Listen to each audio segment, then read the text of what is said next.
దేవా నా దేవుడవు నీవే, వేకువనే నిన్ను వెదగుదును. కీర్తనలు 63:1. యునైటెడ్ పీపుల్స్ ఫెలోషిప్ యూపీఎఫ్ నిర్వహించు 40 రోజులు ప్రభాత ప్రార్థనలు, ఉపవాస కూడికలు. తేదీలు 2024 నవంబర్ 1 నుండి డిసెంబర్ 10 వరకు. సమయం ఉదయం 4 గంటల నుండి 7 గంటల వరకు. స్థలం centenary Baptist church, clock tower దగ్గర, సికింద్రాబాద్. గమనిక: రామ్నగర్ ఈ సేవా కేంద్రము నుండి సెంటినరీ బాప్టిస్ట్ చర్చ్ వరకు బస్సులు ఏర్పాటు చేయబడును. వివరములకు 9505044718 9030757571. ఆహ్వానించువారు ప్రభువు దాసురాలు జాయ్ చెరియన్ గారు, వ్యవస్థాపకురాలు మరియు సీనియర్ సంఘ కాపరి, యూపీఎఫ్ హైదరాబాద్. అందరికీ ఆహ్వానము. నూతన సంవత్సరము కొరకు సిద్ధపాటు ప్రార్థనలు, శారీరక మానసిక రుగ్మతలు, ఉద్యోగము, వివాహము, కుటుంబములో సమస్యలు, సంతానలేమి, ఆర్థిక ఇబ్బందులు, పిల్లల భవిష్యత్తు కొరకు ప్రార్థనలు.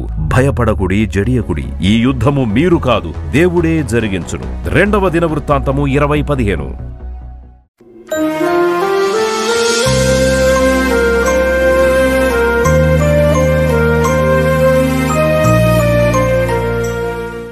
ఈరోజు హృదయ పరీక్ష అనే శీర్షికలో విశ్వాసులను అడగాలి, నువ్వు పరిశుద్ధాత్మను దుఃఖపరుస్తున్నావా?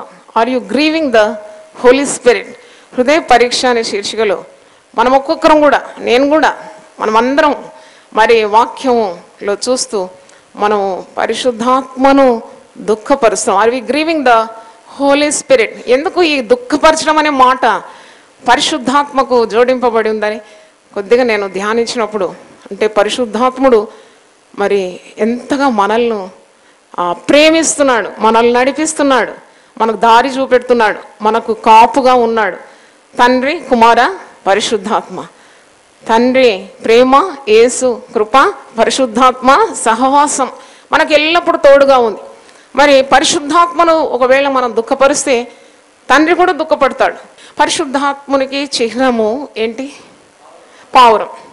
పరిశుద్ధాత్మని చిహ్నం ఒక గద్ద కానీ, ఒక కాకి కానీ, ఒక రాబందు కానీ, ఒక క్రూర పక్షి కాదు. పరిశుద్ధాత్మక చిహ్నం ఏంటి? పావురం. పావురం చాలా సున్నితమైన పక్షి. మరి ఒక పక్షిని ఎందుకు పెట్టినాడు సింబల్గా, ఒక మరి గుర్తుగా అని నేను ఇలాగూ ధ్యానిస్తున్నప్పుడు, మరి చిన్ననాటి దినాల్లో నాన్నగారు ప్రసంగం నేను ఒకసారి విన్నాను. అదేంటే పరిశుద్ధాత్మకు 2 రెక్కలు ఉంది, ఆహ్వానించినప్పుడు రెక్కలు కొట్టుకొని మరి నీ దగ్గరకు వచ్చి వాలుతుంది. ఒకవేళ నువ్వు దుఃఖపరిస్తే అదే విధంగా ఏమవుతుంది, అది ఎగిరి కూడా పోతుందని ఒకసారి నేను విన్నాను. అంటే పరిశుద్ధాత్మని దుఃఖపరిస్తే పరిశుద్ధాత్ముడు మనల్ని వదిలిపోయే ఆ యొక్క పరిస్థితి ఏర్పడుతుంది. అందుకే దావీదు భక్తుడు అంటాడు కదా, నీ సన్నిధి నుండి నన్ను నీవు త్రోసివేకుము, నీ పరిశుద్ధాత్మను నా యొద్ద నుండి తీసివే. ప్లీజ్ లార్డ్, నీ పరిశుద్ధాత్మను నా యొద్ద నుండి నువ్వు తీసివేయదు. ఇది 51వ కీర్తన 11వ వచనంలో ఉంది. పరిశుద్ధాత్మ మనకు కావాలి అంటే నువ్వు రక్షింపబడినప్పుడే పరిశుద్ధాత్ముడు నీ హృదయంలో నివసిస్తున్నాడు. కనుక ఈ పరిశుద్ధాత్మను కోల్పోవడం అంతకంటే దౌర్భాగ్య స్థితి ఒక విశ్వాసికి లేదని మనకు తెలుస్తుంది. మరి మీరు 1 తెస్సలోని 5:19 ఒక మాట ఉంది, మీరు ఆత్మను ఆర్పవద్దు. ఆత్మను ఆర్పకుడి. ఆర్పడం అని దేనికి వాడతామండి? అగ్నికి వాడతాం కదా. అగ్ని ఆరొద్దు అంటారు. మరి పరిశుద్ధాత్ముడు అగ్ని వంటి వాడు. మనము దేవునికి విరోధమైన పనులు చేస్తే ఈ అగ్ని ఏమవుతుంది? ఆరిపోతుంది. అందుకే పరిశుద్ధాత్ముడు మనలో ప్రజ్వలింపబడాలి కానీ ఆరిపోకూడదు. ఎప్పుడైతే దేవునికి విధేయులవుతామో, అడుగడుగున దేవుని మాటలు వింటూ మనం ముందుకు సాగుతామో, ఆత్మ మనలో ఏమవుతుంది? జ్వాల వలె అది పెరిగిపోతుంది, అంటే అది రగిలిపోతుంది. కానీ నువ్వు అవిధేయత చూపినప్పుడు, పాపము చేసినప్పుడు ఆత్మ ఆరిపోతుంది. పరిశుద్ధాత్ముని నీ యొద్ద నుండి తొలగిపోతున్నాడు.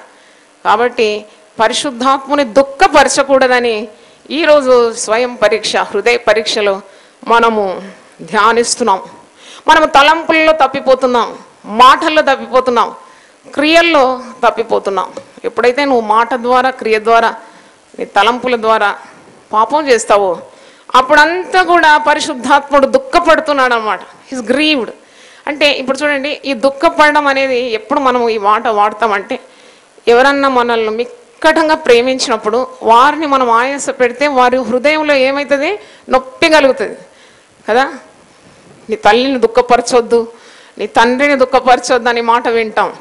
అంటే వారు మనల్ని అంతగా ప్రేమిస్తున్నారు కాబట్టి మన పనుల ద్వారా, క్రియల ద్వారా వారిని నొప్పి వారికి కలిగించకూడదు. మరి ఆదికాండం 6:6లో, ఎందుకంటే 5వ వచనంలో ఉంది, నరుల చెడుతనము భూమి మీద గొప్పదని, వారి హృదయం యొక్క తలంపుల్లోని ఊహ అంతా ఎల్లప్పుడూ కేవలం చెడ్డదని యెహోవా చూచి తాను భూమి మీద నరులను చేసినందుకు యెహోవా సంతాపము నుండి తన హృదయంలో నొచ్చుకొనే, నొప్పి కలిగిందంట దేవునికి.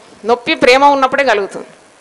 ఇప్పుడు మిమ్మల్ని ఇంతగా నేను ప్రేమిస్తున్నాను కదా, మరొకవేళ మీరు నేను చెప్పిన మాట వినకుండా మరి నాకే విరోధంగా తిరుగుబాటు చేస్తే తప్పకుండా ఒక ఆత్మీయ తల్లిగా, మిమ్మల్ని నడిపించే నాయకురాలుగా నా హృదయంకి ఏం కలుగుతుంది, నొప్పి కలుగుతుంది. అయ్యో వీరి కొరకే కదా నేను ఇంత ప్రయాసపడినాను, వారికి అర్థం కావడం లేదు కదా అనే బాధ కలుగుతుంది. అలాగే పరిశుద్ధాత్మని కూడా నొప్పి కలుగుతుందట.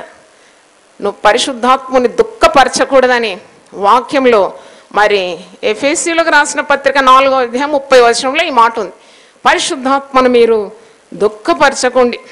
పరిశుద్ధాత్ముడు దుఃఖపరిచేది ఎప్పుడైనా కానీ మనం తిరుగుబాటు చేసినప్పుడు, వెన్ యు రిబెల్, దేవునికి విరోధంగా తిరుగుబాటు చేసినప్పుడు పరిశుద్ధాత్ముడు దుఃఖపరచబడుతున్నాడు. 63 యెషయా 10వ వచనంలో మీరు చూడండి, 63 ఐసియా 10th verse. ఆయనను వారు తిరుగుబాటు చేసి ఆయన పరిశుద్ధాత్మను దుఃఖింపజేయగా ఆయన వారికి విరోధి ఆయన, తానే వారితో యుద్ధము చేశాను. అంటే వీళ్ళు ఇశ్రాయేల్ ప్రజల గురించి మరి ఇక్కడ రాసి ఉన్నది. 9వ వచనం చూడండి, 63 యెషయా 9. వారి యావత్ బాధలో ఆయన బాధ నొందెను, ఆయన సన్నిధి దూత వారిని రక్షించెను, ప్రేమ చేతను తాలిమి చేతను వారిని విమోచించెను, పూర్వదినములన్నిటిను ఆయన వారిని ఎత్తుకొనుచు మోసుకొనుచు వచ్చెను. ఆయనను వారు తిరుగుబాటు చేసి ఆయన పరిశుద్ధాత్మను దుఃఖింపజేయగా ఆయన వారికి విరోధి ఆయను, తానే వారితో యుద్ధము చేశాను. చూడండి, పరిశుద్ధాత్ముడు విరోధి అయిపోయినాడట.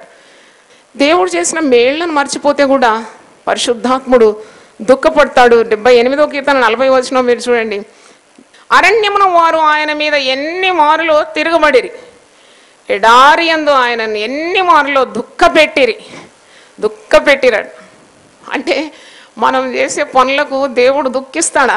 పరిశుద్ధాత్ముడు నలిగిపోతాడా? పరిశుద్ధాత్ముడు మరి నొచ్చుకుంటాడా అంటే వాక్యమే మనకు బోధిస్తుంది పరిశుద్ధాత్ముడు దుఃఖపడతాడని. అరణ్యమున వారు ఆయన మీద ఎన్ని మారులో తిరగబడిరి, ఎడారి యందు ఆయనను ఎన్ని మారులో దుఃఖపెట్టిరి. 41 చూడండి, మాటి మాటికి వారు దేవుని శోధించిరి, మాటి మాటికి ఇశ్రాయేలు పరిశుద్ధ దేవునికి సంతాపము కలిగించిరి. 42 ఆయన బాహుబలము నైనను విరోధుల చేతిలో ఆయన తమను విమోచించిన దినమునైనను వారు స్మరణకు తెచ్చుకొనలేదు. అంటే పరిశుద్ధాత్ముడు నువ్వు దేవుడు చేసిన మేళ్లను మర్చిపోతే కూడా, ఆయన చేసిన ఉపకారములను స్మరణకు తెచ్చుకోకుంటే కూడా పరిశుద్ధాత్ముడు ఏమవుతున్నాడు, దుఃఖపడుతున్నాడు. మరి ఐగుప్తులో తన సూచక్రియలను, సోయను క్షేత్రం తన అద్భుతములను ఆయన చూపిన దినమును వారు జ్ఞప్తికి తెచ్చుకొనలేదు. ఎన్నెన్నో కార్యాలు దేవుడు నీ జీవితంలో చేస్తే వాటిని ఒకసారి కొద్దిగా నెమ్మదిగా కూర్చొని అన్నీ కూడా నువ్వు స్మరణకు తెచ్చుకొని వాటి కొరకు నువ్వు దేవుని ఏం చేయాలి, మహిమపరచాలి, స్తుతించాలి. నువ్వు మర్చిపోతూ ఉంటే పరిశుద్ధాత్ముడు దుఃఖపడతాడని వాక్యంలో చూస్తున్నాం. తిరుగుబాటు చేస్తే పరిశుద్ధాత్ముడు దుఃఖపడతాడని వాక్యంలో చూస్తున్నాం. ఇంకా మనం వాక్యంలో ఎప్పుడెప్పుడు పరిశుద్ధాత్ముడు దుఃఖపడతాడో ఒకసారి వాక్యం నుండి చూసుకుందాం. ఎఫెసీయులకు రాసిన పత్రిక 4వ అధ్యాయం మీరు చూసినప్పుడు, when is the Spirit of God grieved. ఎఫెసీ 4:17 నుండి 19 చదువుకుందాం.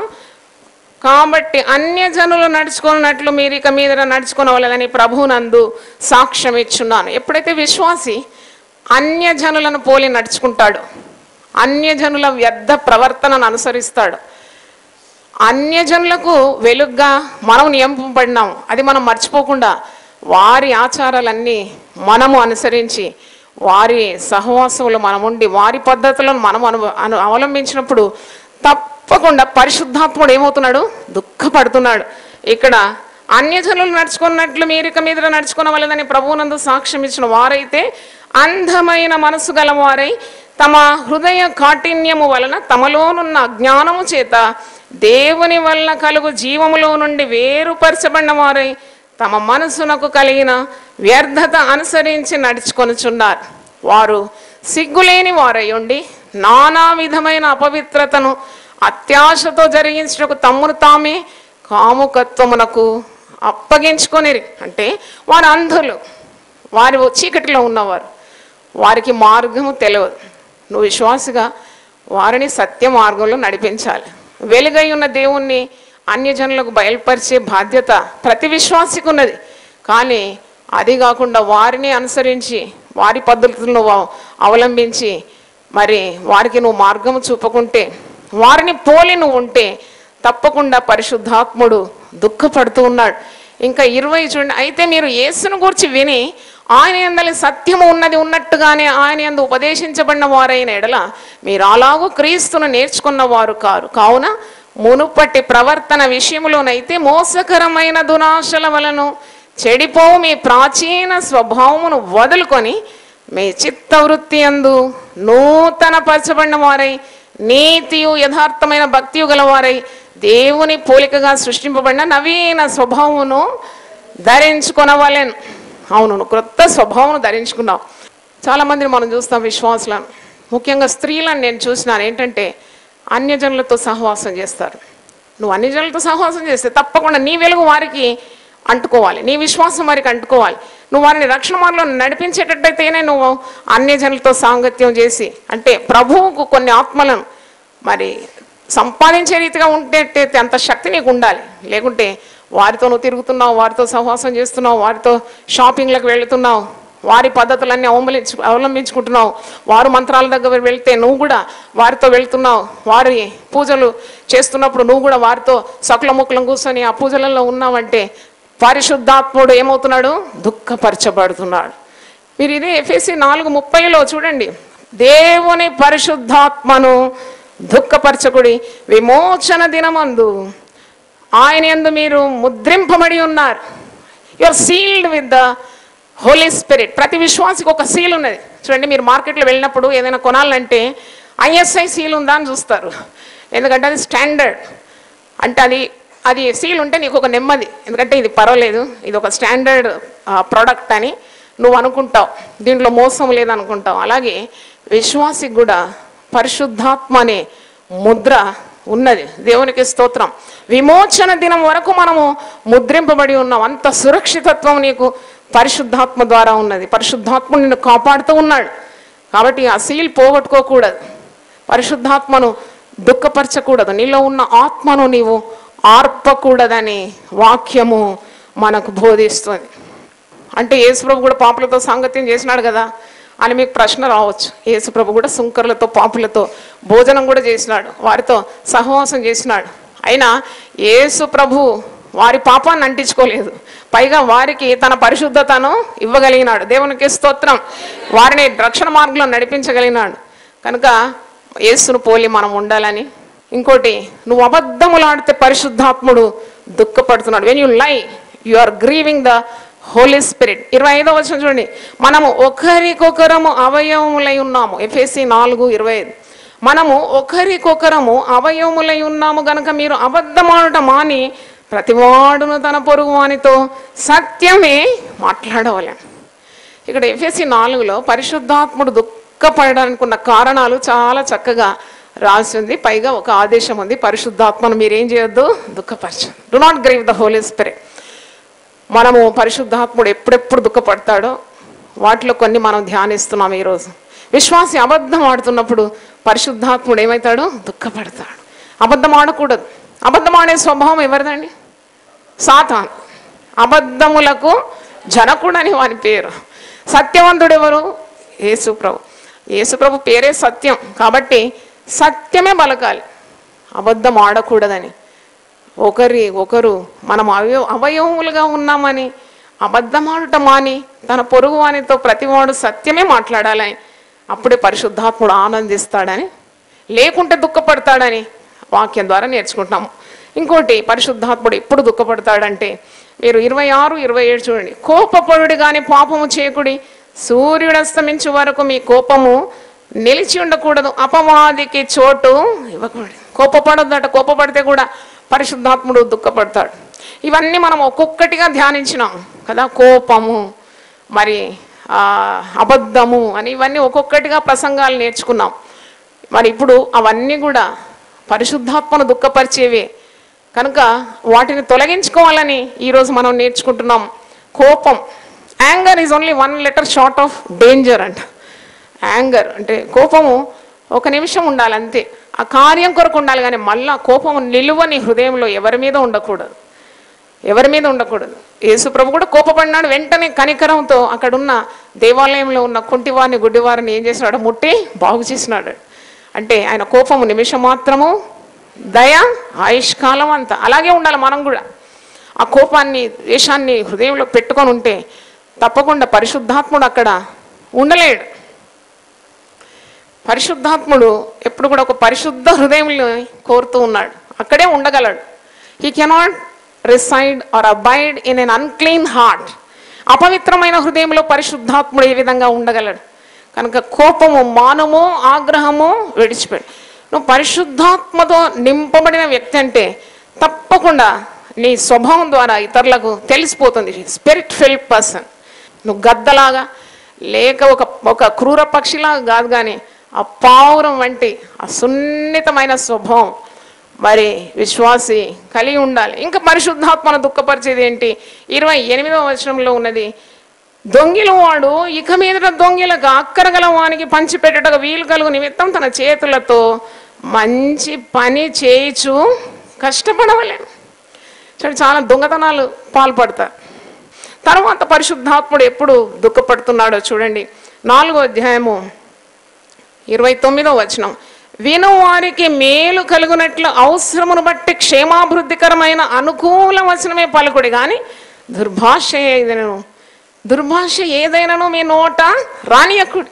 నోటి మాటలు చాలా మృదువుగా, సున్నితంగా, చాలా కృపతో మిళితమై విను వారికి క్షేమాభివృద్ధి కలగాలి. మన నోటి మాట, మన మాటల ద్వారా ఇతరులు మేలు పొందాలి, ఇతరులు ఆదరింపబడాలి, ఇతరులకు ధైర్యం కలగాలి, ఇతరులకు నీతి కలగాలి. మన మాటల ద్వారా చెడ్డ మాటలు, బూతులు ఇవన్నీ మానుకోవాలి. How can you be filled with the Spirit of God when your tongue is impure, when your words are impure? నీ మాటలు ఎప్పుడు కూడా విను వారికి ఏం కలగాలి? మేలు కలుగునట్లు అవసరమును బట్టి క్షేమాభివృద్ధికరమైన అనుకూల వచనమే పలకాలి, కానీ దుర్భాషలు నీవు మాట్లాడకూడదు. ఇదే మాట 5:4 చూడండి. ఎఫెసీ 5:4, కృతజ్ఞతావచనమే మీరు ఉచ్చరింపవలను, మరియు మీరు బూతులైనను పోకిరి మాటలైనను సరసోక్తులైనను ఉచ్చరింపకూడదు, ఇవి మీకు తగవు. జోక్స్ అంటారు చాలామంది, ఓ పెద్దన అవుతారు. అంటే సంతోషంగా ఉంటే తప్పు లేదు, కానీ మన సమయాన్ని ఆ వ్యర్థమైన వాటి కొరకు మరి వినియోగించడము పరిశుద్ధాత్ముడు ఏమాత్రం సంతోషించడు దాంట్లో. He will get grieved. Pokiri మాటలు, సరసోక్తులు, బూతులు ఇవి మనకు తగవు. మనకు ఎప్పుడు కూడా కృతజ్ఞతావచనమే మన నోటి నుండి రావాలి. హల్లెలూయా, స్తోత్రం ప్రభువా, థ్యాంక్ యూ జీసస్, స్తోత్రం ప్రభువా, thank you lord, thank you lord. ఈ మాటనే రావాలని దేవుళ్ళు. హృదయం నిండిన దాన్ని బట్టి నోరు పలుకు. నీ హృదయంలో అన్ని పాపం నిండితే, విషము నిండితే నీ నోటి నుండి విషమే వస్తుంది కదా. అలాగే కనుక అట్టి పరిస్థితుల్లో పరిశుద్ధాత్ముడు దుఃఖపడుతున్నాడు. నీవు దుర్భాషలాడకూడదు. ఎఫెసీ 4:31 మరి ఒకటి పరిశుద్ధాత్ముని దుఃఖపరిచే చూడండి, సమస్తమైన ద్వేషము, కోపము, క్రోధము, అల్లరి, దూషణ, సకలమైన దుష్టత్వమును మీరు విసర్జించుడి. Reject or you throw away, do not keep it. పడేయాలన్నమాట, విసర్జించాలి. ద్వేషం అనేది ఉండకూడదు. నీ హృదయంలో ద్వేషం ఉంటే, కోపం ఉంటే, ఈర్ష్య ఉంటే, దుష్టత్వము, దూషణ ఇవన్నీ ఉంటే నీ దేహాన్ని పాడు చేసేస్తుంది ఇవి కదా. ఏదైనా రోగం ఉంటే డాక్టర్ దగ్గర పోయి పలాని రోగం వచ్చిందంటే వాళ్ళు అంటారు, మీకు ఏమన్నా శత్రుత్వం ఉందా అండి, మీరు ఏమైనా స్ట్రెస్ ఉందా, మీకు స్ట్రెయిన్ ఉందా, చాలా బాధపడుతున్నారా? డాక్టర్లు ఈ ప్రశ్నలు ఎందుకు అడుగుతారంటే ఇవన్నీ కూడా మన దేహాన్ని ఏం చేస్తున్నాయి, అవి పాడు చేసేస్తుంది. దేహము దేవుని ఆలయము, పరిశుద్ధాత్మకు నిలయం. ఈ దేహాన్ని పాడు చేసేవాడిని దేవుడు ఏం చేస్తాడా? పాడు చేస్తాడు. కాబట్టి జాగ్రత్తగా ఉండాలి విశ్వాసి. అన్ని జనుల వల్లే కాదు, మనకు గొప్ప వెలుగుంది. మనకు ఎంత అద్భుతమైన దీవెనండి. మనం జీవం గల దేవుని కలిగి ఉన్నాం. జీవం గల దేవుడు మన మధ్యలో సంచరిస్తున్నాడు. ఆయన శక్తిమంతుడు. పరిశుద్ధాత్మను మనకు అనుగ్రహించినాడు. అంత గొప్ప విలువైన ట్రెజర్ అన్నమాట. ఈ మట్టిలో మాణిక్యం అన్నమాట. ఇది మట్టి, ఈ మట్టిలో ఏమున్నది? మాణిక్యం, పరిశుద్ధాత్ముడు. చప్పట్లు కొట్టి దేవుని స్తుతిద్దాం. హల్లెలూయా. ఈ మట్టిలో దేవుని మహిమ ఐశ్వర్యమే ఆ పరిశుద్ధాత్ముడు. కనుక పరిశుద్ధాత్ముని నా యొద్ద నుండి నీవు తీసివే.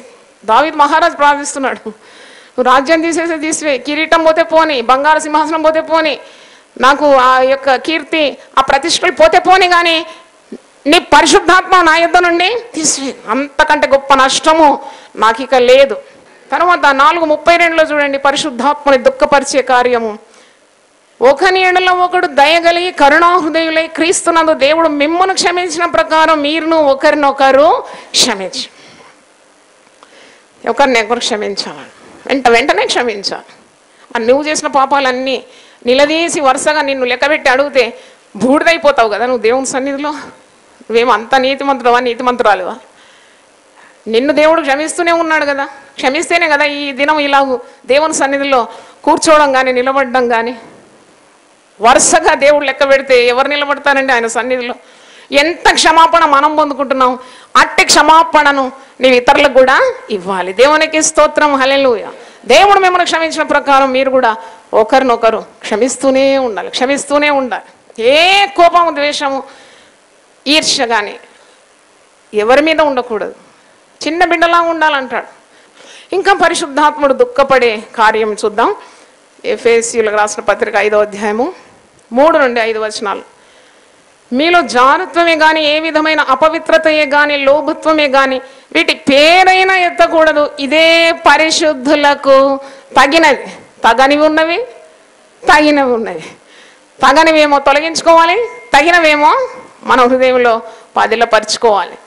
ఇంకా 5వ వచనం చూడండి, వ్యభిచారి అయినను, అపవిత్రుడైనను, విగ్రహారాధికుడైన, లోభి అయినను క్రీస్తు యొక్క రాజ్యమునకు హక్కుదారుడు కాడని సంగతి మీకు నిశ్చయముగా తెలియదు. హల్లెలూయా. ఇలాంటి పాపి క్రీస్తు రాజ్యానికి హక్కుదారుడు కాడు. ఒకసారి చదువుదామా, ఎవరెవరు హక్కుదారులు గారు దేవుని రాజ్యానికి?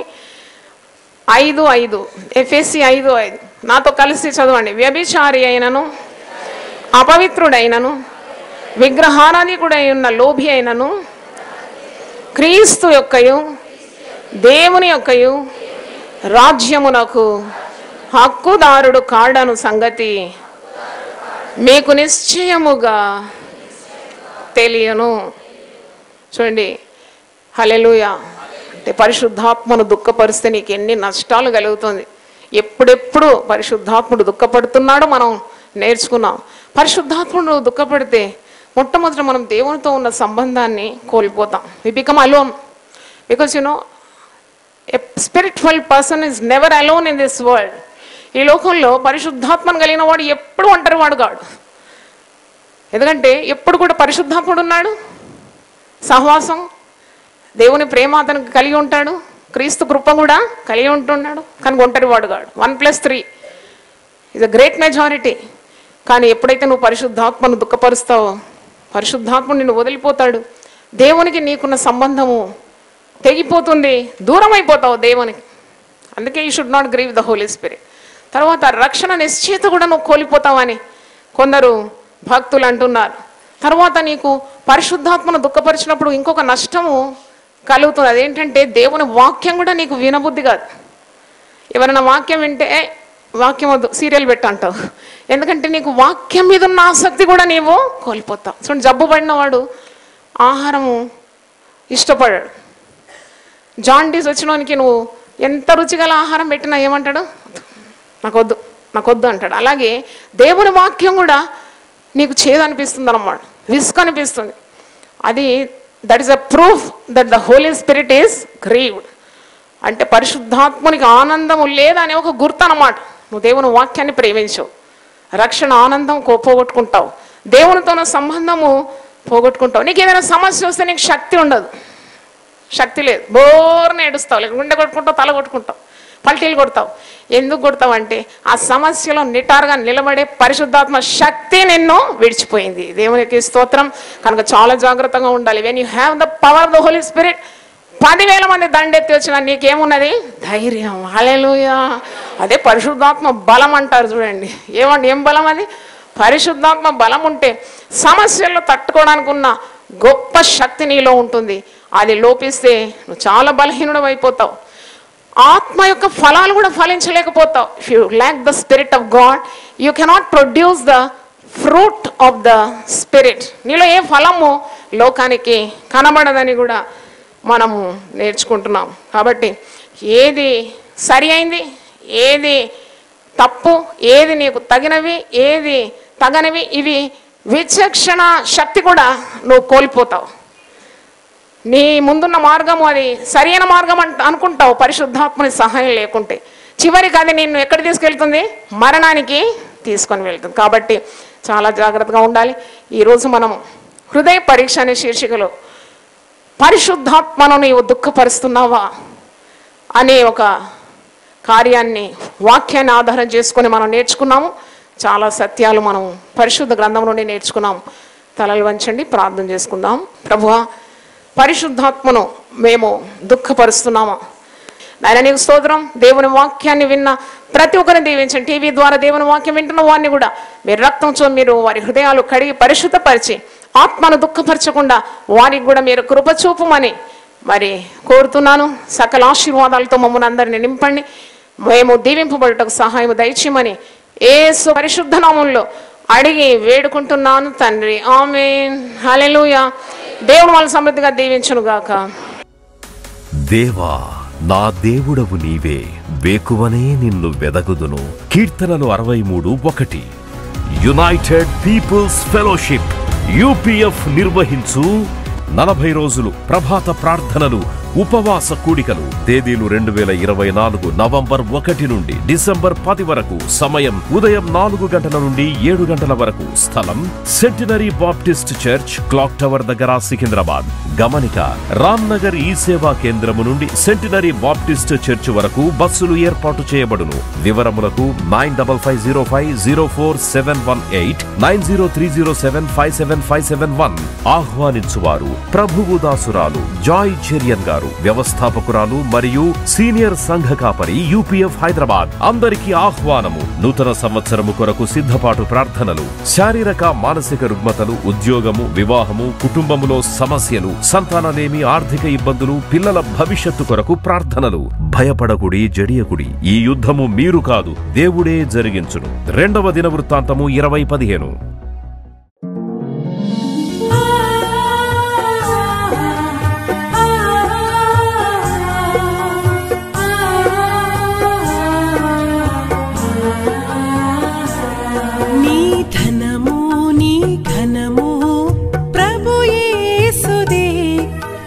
దశమా భాగము నీయ వెనుదీతువా. నీ ధనము నీ ఘనము ప్రభు యేసుదే. నీ దశమా భాగము నీయ వెనుదీతువా. ధరలోన ధనధాన్యములనీయగా కరుణించి కాపాడి రక్షింపగా.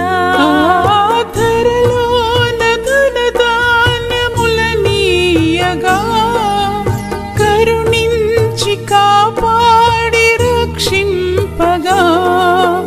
పరలోకనాదుండు నీకీయగా మరి యేసు కొరకీయ వెనుదీతువా. పరలోకనాదుండు నీకీయగా మరి యేసు కొరకీయ వెనుదీతువా. నీ ధనము నీ ఘనము ప్రభు యేసుదే. నీ దశమా భాగము నీయ వెనుదీతువా